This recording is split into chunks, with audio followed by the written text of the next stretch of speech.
أشهد أن لا إله إلا الله وحده لا شريك له وأشهد أن محمدا عبده ورسوله أما بعد فأعوذ بالله من الشيطان الرجيم بسم الله الرحمن الرحيم الحمد لله رب العالمين الرحمن الرحيم مالك يوم الدين إياك نعبد وإياك نستعين اهدنا الصراط المستقيم صراط الذين أنعمت عليهم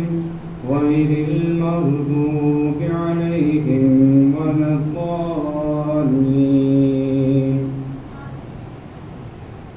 آج میں آپ کے سامنے پیارے حضور حضرت خلیفۃ المسیح خامس ایت اللہ تعالیٰ کی نصر العزیز کا ایک پیغام، ایک خطاب جو آپ نے خدام الامجد سے فرمایا تھا وہ پیش کروں گا. ایک بڑی برائی جس میں سے آپ سب کو خبردار کرنا چاہتا ہوں وہ جھوٹ ہے. معاشرے کی ہر سطح پر جھوٹ اس قدر پھیل چکا ہے کہ بہت سے لوگ اس برائی کو معمولی خیال کرتے ہوئے دنیاوی خواہشات اور لالچوں کے پیچھے بنا سوچے سمجھے جھوٹ بولے چلے جاتے ہیں، جبکہ اللہ اور اس کے رسول صلی اللہ علیہ وسلم نے کذب بیانی کو انتہائی سنگین گناہ قرار دیا ہے. فرد واحد اور معاشرے دونوں کے لیے اسے نقصان دہ بتایا ہے. ایک حدیث میں حضرت صلی اللہ علیہ وسلم نے فرمایا کہ 4 عادات ایسی ہیں جو منافق میں پائی جاتی ہیں. سب سے پہلی اور سب سے اہم جو حضور صلی اللہ علیہ وسلم نے بیان فرمائی وہ دھوکہ دہی اور جھوٹ کی عادت ہے. یعنی جب کوئی شخص اپنے ذاتی فائدے کے لیے جھوٹ بولتا ہے یا جھوٹی گواہی دیتا ہے. پھر منافق کی دوسری اور تیسری علامت جو حدیث میں بیان ہوئی ہے وہ یہ ہے کہ وہ اپنے عہدوں اور وعدوں کو پورا نہیں کرتا. اگر اس پر اعتماد کیا جائے تو اس کا پاس نہیں رکھتا. آج کی اس دنیا میں خواہ انسان کی ذاتی زندگی ہو یا پیشہ ورانہ اور کاروباری لین دین، غرض معاشرے کی ہر سطح پر قواعد و ضوابط اور معاہدوں سے واسطہ پڑتا ہے. مگر انتہائی افسوس کا مقام ہے کہ چاہے انفرادی معاملات ہوں یا اداروں اور تنظیموں کے معاملات یا قوموں اور ممالک کے درمیان ہونے والے معاہدے، سمجھوتے یا اعلامیے، انہیں بآسانی توڑ دیا جاتا ہے. اسلام میں وعدوں اور معاہدوں میں چھوٹے بڑے کا سوال ہی نہیں. خواہ کوئی معاہدہ کتنا ہی چھوٹا ہو اور معمولی ہی کیوں نہ ہو، انسان کا فرض ہے تو اس معاہدے اور وعدے کی مکمل پاسداری کرے، وگرنہ اس حدیث کے مطابق وہ نفاق کا مرتکب قرار پائے. چوتھی علامت جو ایک منافق کی حدیث میں بیان ہوئی ہے وہ یہ ہے کہ انسان گندی اور ناپاک زبان کا استعمال کرے، بحث و تکرار میں گالم گلوچ سے کام لے.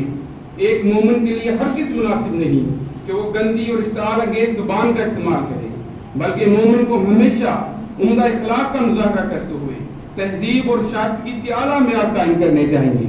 بس ایک مسلمان ہونے کے ناطے ہمارا فرض ہے کہ ہم ہر طرح کی منافقت سے اپنے آپ کو بچائیں اور ہمیشہ اپنے عہدوں کی پاسداری کریں. ہمیشہ یاد رکھیں کہ ہم نے حضرت اقدس محمد مصطفیٰ صلی اللہ علیہ وسلم کے غلام صادق اور امام الزمان حضرت اقدس محمد حضرت مسیح موعود علیہ السلام کو ماننے اور قبول کرنے کا دعویٰ کیا ہے. اور اس کے نتیجے میں ہم نے یہ عہد کیا ہے کہ ہم ہمیشہ دین کو دنیا پر مقدم رکھیں گے. ابھی کچھ دیر پہلے ہی آپ سب نے کھڑے ہو کر دین کو دنیا پر مقدم رکھنے کا عہد دہرایا ہے.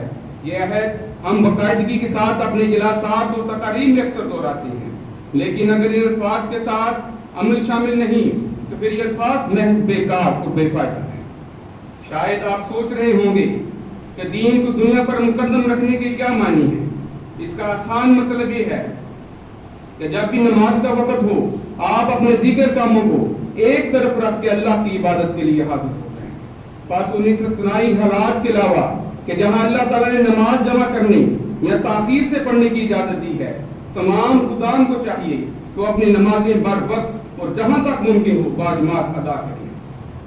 اسی طرح وہ کیسے ہی حالات کیوں نہ ہوں، اگر آپ ہرگز جھوٹ سے کام نہ لیں، اپنے عہد اور معاہدوں کو کبھی نہ توڑیں، کبھی نامناسب اور غلط زبان کا استعمال نہ کریں، دوسروں کے ساتھ معاملات میں کبھی بھی اخلاقیات اور ادب و آداب کا دامن ہاتھ سے نہ جانے دیں۔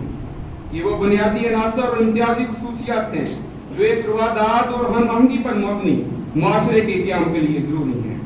اگر آپ اپنی زندگیاں اس انداز سے گزاریں گے تو آپ اللہ تعالیٰ کی عبادت کے ذریعے جہاں تک اس کے ساتھ حقیقی اور مستحکم بنانے والے ہوں گے، وہی دوسری طرف معاشرے میں سچائی کے علم بردار اور انسانیت کے لیے روشنی کا مینار بن کے ابھریں گے۔ ایک اور بات جو میں اسکول میں پڑھنے والے اطفال اور نوجوان طالب علم خدام سے کہنا چاہتا ہوں، وہ یہ ہے کہ انہیں اپنے ساتھیوں اور اٹھنے بیٹھنے والے لوگوں کے حوالے سے احتیاط سے کام لینا چاہیے۔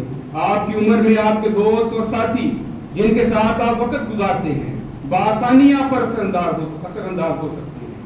جیسا کہ دیکھا گیا ہے کہ اگر آپ بری صحبت اختیار کریں گے تو سچائی، نرم دلی، عمومی ہمدردی کی جگہ جھوٹ، بلا وجہ اور جنا، حتیٰ کہ لڑائی جھگڑی جیسی بری عادات کی عادی ہو جائیں گے۔ لہذا نوجوان خدام اور اطفال کو اس بات کا بہت خیال رکھنا چاہیے کہ وہ کن لوگوں میں اٹھ بیٹھ رہے ہیں۔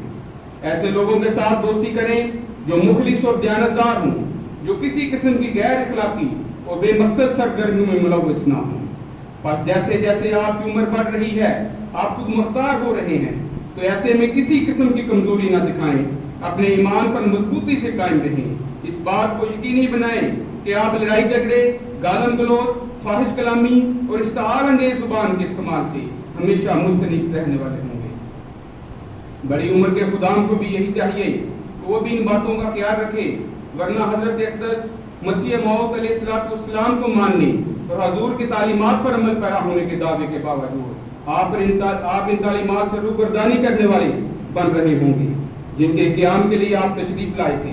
یاد رکھیں کہ حضرت مسیح موعود علیہ السلام کی جو بھی تعلیمات ہمیں دی ہیں وہ تمام تر قرآن کریم اور رسول اللہ صلی اللہ علیہ وسلم کے فرمودات کے عین مطابق ہیں۔ حضرت مسیح موعود نے جھوٹ اور دروغگوئی کو سنگین گناہ اور تمام برائیوں کی جڑ قرار دیا ہے جو بے شمار خرابیوں اور اخلاقی پستی کی طرف لے جاتی ہیں۔ جھوٹ کا ذکر کرتے ہوئے حضرت مسیح موعود علیہ السلام فرماتے ہیں، حقیقت میں جب تک انسان جھوٹ ترک نہیں کرتا مطہر نہیں ہو سکتا۔ دنیا دار کہہ سکتے ہیں کہ جھوٹ کے بغیر گزارا نہیں ہوتا، یہ ایک بیہودہ گوئی ہے۔ حضرت مسیح موعود علیہ السلام مزید فرماتے ہیں کہ اگر سچ سے گزارا نہیں ہو سکتا تو پھر جھوٹ سے ہرگز گزارا نہیں ہو سکتا۔ حضور فرماتے ہیں کہ افسوس کہ یہ بدبخت لوگ خدا تعالیٰ کی قدر نہیں کرتے، وہ نہیں جانتے کہ خدا تعالیٰ کے فضل کے بعد گزارا نہیں ہو سکتا۔ وہ اپنے معبود اور مشکل کشا جھوٹ کی نجاست کو ہی سمجھتے ہیں۔ آپ نے فرمایا اسی لیے اللہ تعالیٰ نے قرآن شریف میں جھوٹ کو بتوں کی نجاست کے ساتھ وابستہ کر کے بیان فرمایا ہے۔ حضرت اقدس مسیح موعود علیہ السلام کی اللہ تعالیٰ نے جس جگہ بت پرستی سے اپنی نفرت کا اظہار فرمایا ہے وہی جھوٹ سے بھی ناپسندیدگی کا ذکر کیا ہے۔ اسی طرح خدا تعالیٰ نے ان دونوں کو آپس میں جوڑا ہے۔ حضور مزید فرماتے ہیں یقیناً سمجھو کہ ہم ایک قدم کیا ایک سانس بھی خدا کے فضل کے بغیر نہیں لے سکتے۔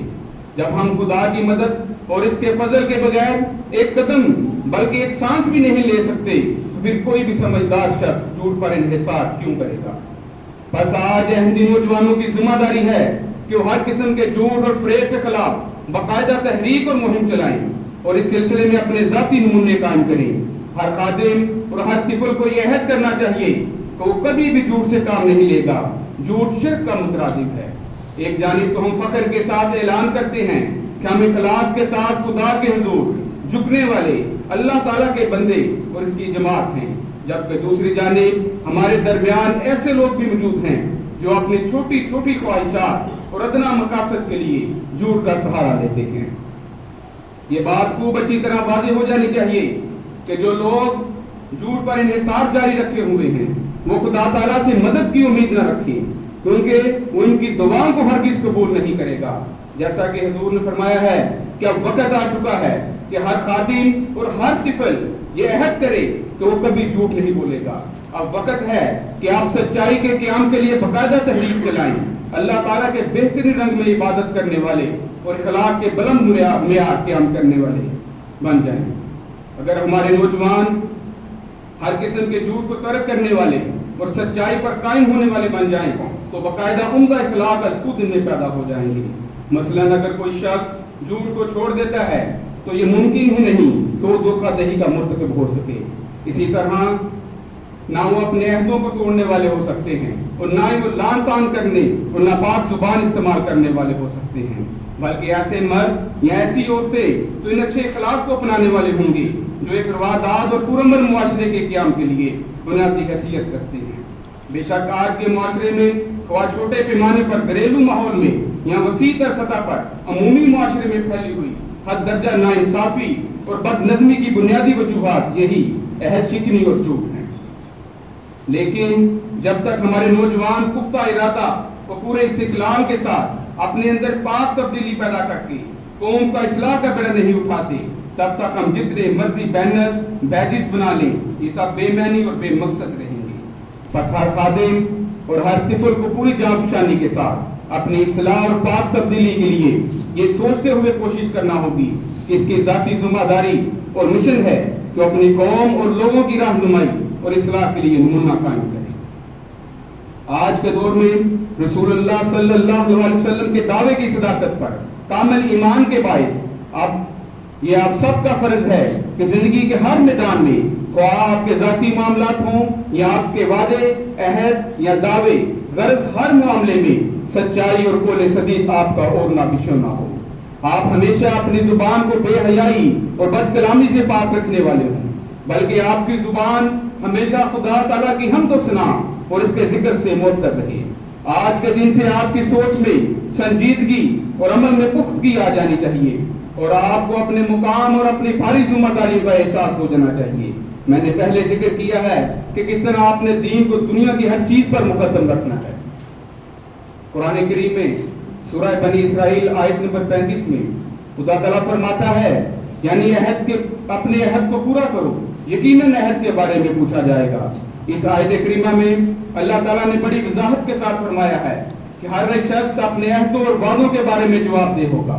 پس اس غلط فہمی کا شکار نہ ہو کہ یہاں کھڑے ہو کر خدام الانبیاء کا عہد یا بیعت کے الفاظ دہرا لینا کافی نہیں، بلکہ آپ کو اس عہد کی اہمیت کو سمجھنا ہوگا جو آپ نے سر عام دنیا کے سامنے ہاتھ باندھ کر اور دین کو دنیا پر مقدم رکھنے کے عہد کے بارے میں جو آپ نے اعلانیہ طور پر کیا ہے۔ ایک روز اللہ آپ سے باز پرس کرے گا۔ ہر لمحہ اور ہر آن اس عہد کی پاسداری کے لیے آپ کو کوشاں رہنا چاہیے۔ اسی طرح اللہ تعالیٰ حضرت اقدس مسیح موعود کی جماعت اور خلیفہ وقت کی کامل اطاعت اور وفاداری کے عہد کے متعلق بھی آپ سے سوال کرے گا۔ بس اپنے ایمان اور ملک و قوم کی خاطر کیے گئے اس عہد کو نبھانے کے لیے اپنا پورا زور لگا دیں، اپنے اندر پاک تبدیلی اور اچھی نیک عادات پیدا کرتے ہوئے حقوق اللہ اور حقوق العباد کی ادائیگی اور اعلیٰ اخلاق کا ہمیشہ کاربند رہتے ہوئے مسلسل اپنے اس عہد کو نبھاتے چلے جائیں۔ یہ ہر خادم کی ذمہ داری اور اس کا فرض ہے۔ اللہ تعالیٰ آپ کو توفیق دے کہ آپ اپنی نمازوں کی حفاظت کرنے والے اور بہترین اخلاق اور نیکیوں کا مظاہرہ کرنے والے ہوں۔ خدا کرے کہ آپ سچائی پر قائم رہنے والے اور ہر ایک طرح کے جھوٹ سے نفرت کرنے والے ہوں۔ خدا کرے کہ آپ اپنے عہدوں اور وعدوں کو خواہ وہ کتنے ہی معمولی کیوں نہ ہوں پورا کرنے والے بنے۔ خدا کرے کہ آپ اپنی پوری کوشش اور مضبوط عزم و ہمت کے ساتھ نیکیوں میں قدم آگے سے آگے بڑھاتے چلے جائیں۔ خدا کرے کہ آپ اسلام کی تبلیغ اور اس کے پیغام کو دنیا کے کناروں تک پہنچانے کے اپنے عہد کو نبھانے والے ہوں۔ خدا کرے کہ محمد رسول صلی اللہ علیہ وسلم اور حضرت اقدس مسیح موعود کی تعلیمات کا جھنڈا دنیا کے گوشے گوشے میں لہرانے کی خواہش اور خلوص جذبہ آپ میں پیدا ہو۔ خدا کرے کہ آپ ہمیشہ نرم اور پاک زبان کا استعمال کرنے والے ہوں، آپ کے اعمال بلند ترین معیار کے حامل ہوں، تاکہ آپ سچائی اور صداقت اور اخلاص اور نیکی کی وہ اعلیٰ مثال بن جائیں جو تمام بنی نوع انسان کے لیے مشعل راہ ہو۔ یقیناً جب آپ ان معیاروں کو حاصل کرنے والے ہوں گے تو آپ معاشرے میں اخلاقی انقلاب برپا کرنے والے بن رہے ہوں گے۔ آپ وہ مشعل بردار ہوں گے جو اس دائمی صداقت کی شمع سے ساری دنیا کو منور کرنے اور دنیا کو ظلمت کے اندھیروں سے نکالنے والے ہوں گے. جیسا کہ حضور نے فرمایا ہے کہ اسلام کی ابتدائی تاریخ اس امر پر شاہد ہے کہ وہ نوعمر نوجوان ہی تھے جنہوں نے عظیم الشان ناقابل فراموش کامیابیاں حاصل کی. بس آپ خود کو ہرگز کمزور گمان نہ کریں, نہ ہی یہ سوچے کہ آپ اپنی کم عمری کی وجہ سے معاشرے میں روحانی اور اخلاقی انقلاب برپا نہیں کر سکتے. آپ 15 سال کے ہوں یا 20 یا 30 یا 40 سال کے یا کسی بھی عمر کے ہوں, خدمت اسلام کے ہر موقع ایک نعمت عظمیٰ سمجھیں. یہ آپ کا آخری موقع ہی کیوں نہ ہو. بے شک ہر خادم اپنی عمر, علم اور تجربے کے مطابق حقوق اللہ اور حقوق العباد کی ادائیگی اور سچائی پر کاربند ہو کر اس طرح اپنے عہد اور وعدوں کی پاسداری کرنے کے ذریعے اسلام اور سیدنا حضرت اقدس مسیح موعود کے مشن کی تکمیل میں اپنا حصہ ڈال سکتا ہے. اللہ تعالیٰ آپ سب کو اس کی توفیق عطا فرمائے. اللہ تعالیٰ آپ سب کو آسمانی اہمیت کا درخشندہ ستارہ بنا دے. آپ اپنے مقصد پیدائش کو حاصل کرنے والے بن جائیں. اللہ تعالیٰ مجلس خدام الہندیہ ملیشیا پر ہر لحاظ سے اپنا فضل فرماتا چلا جائے. اور موقع پہ کوئی شعبہ تربیت کے حوالے سے اجازت دوں گا. قائد صاحب, یہاں پہ آپ نے وہ اسپیشل ڈیسک ہم نے کہا تھا, آپ نے بنایا فیکس والا کہ نہیں؟ ایک تو وہ بنائیں اور اس کے اوپر وہ رکھیں جو پرنٹ ہم نے فارمیٹ سینڈ کیا ہے, ان سے لے لیں, وہ آپ کو سینڈ کر دیں گے. وہ رکھیں مشن اس میں اسپیشل ڈیسک جو فیکس کے لیے وہ خدام کوئی بھی انصار یا کوئی بھی جو بھی فیکس لکھنا چاہتا ہے اپنے فیکس لے کے جو ادھر رکھ دے گا. آپ خود یا آپ کے معتمد صاحب, ان کے جو آپ کے ذمہ دار کوئی بھی آپ کے عاملہ میں سے ہوں, وہ روز کی بنیاد پر وہ اسکین کریں گے اور اس کو ہماری ویب سائٹ ہے اس پہ وہ فیکس کریں گے ڈیلی کی ڈیلی. ٹھیک ہے. نمبر 2, آپ میں سے کون سے ایسے خدام ہیں جو باقاعدہ حضور انور رضی اللہ تعالیٰ بن نصر رضی کا خطبہ باقاعدگی کے ساتھ سنتے ہیں؟ جزاک اللہ, اللہ تعالیٰ آپ کو اجر دے. اور دوسرا یہ ہے کہ اس کے بعد خطبہ کے بعد کیسا ایک لنک شیئر کیا جاتا ہے شعبہ تربیت کے حوالے سے. وہ کوشش کیا کریں کہ تمام خدام کو اتنا مشکل نہیں ہے, کم و بیش مجھے لگتا ہے کم زیادہ سے زیادہ کوئی وقت لگے گا, وہ 1 منٹ میں وہ پورا لکھ جو آپ اس سوالوں کا جواب دے سکتے ہیں اس میں, وہ لازمی اس میں آپ فل کریں. اس کا ہم نے یہ رکھا ہوا ہے کہ نیشنل کی طرف سے ہم ہر ماہ کے آخر میں ایک رزلٹ نکالیں گے, وہ دیکھیں کہ کس مجلس سے سب سے زیادہ کس مجلس کے خدام اس میں شامل ہوئے ہیں, ان کو ہم انشاءاللہ تعالیٰ اس میں پرائز دیں گے. اللہ تعالیٰ آپ سب پہ اپنا خاص فضل فرمائے. میں آخر پر قائد صاحب مقامی اور قائد صاحب ضلع اور آپ سب کا شکریہ ادا کرتا ہوں کہ آپ نے جلسہ کو کامیاب کرنے کے لیے شرکت کی حاضری کو یقینی بنایا. خدا تعالیٰ آپ پہ اپنا خاص فضل فرمائے, اپنے حفظ و امان میں رکھے اور آپ سب کو خلافت احمدیہ کے ساتھ ہمیشہ وابستہ رکھے اور اطاعت کرنے والوں میں شامل رکھے. وآخر دعوانا الحمدللہ رب العالمین.